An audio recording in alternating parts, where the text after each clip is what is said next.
किसी राज्य के किनारे एक घना और पुराना जंगल था। वहां सोहन नाम का एक गरीब लकड़हारा रहता था।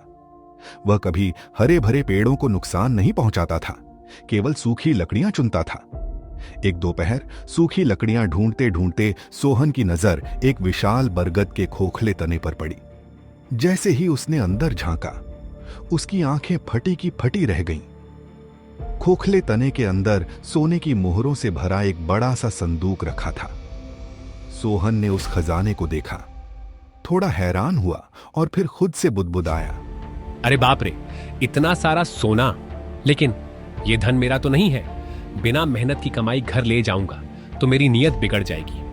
मुझे यह बात तुरंत राजा जी को बतानी चाहिए। सोहन ने खजाने को छुआ तक नहीं और सीधे गांव के सरपंच के पास पहुंचा। जब यह खबर महल तक पहुंची तो राजा को बिल्कुल यकीन नहीं हुआ। राजा ने सोहन को दरबार में बुलवाया। सुनो लकड़हारे, कोई गरीब इंसान इतने सोने को देखकर छोड़ दे, यह बात गले नहीं उतरती। सच सच बताओ, तुमने उस संदूक में से कितना हिस्सा छिपा कर रखा है? महाराज, अगर मेरी नीयत में खोट होता तो मैं इस खजाने के बारे में किसी को बताता ही नहीं। मेरी ईमानदारी पर शक करने के बजाय आप खुद चलकर देख लीजिए। अगर एक भी मुहर कम निकली तो आप जो सजा देंगे मुझे मंजूर होगी।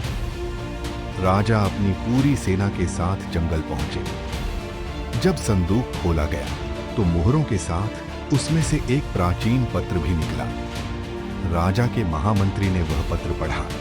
जो भी सच्चा और ईमानदार इंसान इस गुप्त खजाने को बिना चुराए राज्य तक पहुंचाएगा, वह केवल धन का नहीं बल्कि इस राज्य के सबसे बड़े पद का हकदार होगा। सोहन, तुमने आज साबित कर दिया कि असली धन सोना चांदी नहीं बल्कि इंसान का सच्चा चरित्र है। हमें तुम पर गर्व है। राजा ने सोहन को न केवल ढेर सारा इनाम दिया बल्कि उसे शाही जंगल का संरक्षक नियुक्त कर दिया। अब सोहन को लकड़ियां काटने की जरूरत नहीं थी। वह मुस्कुराते हुए जंगल के नए पेड़ लगाने और उनकी देखभाल करने में जुट गया।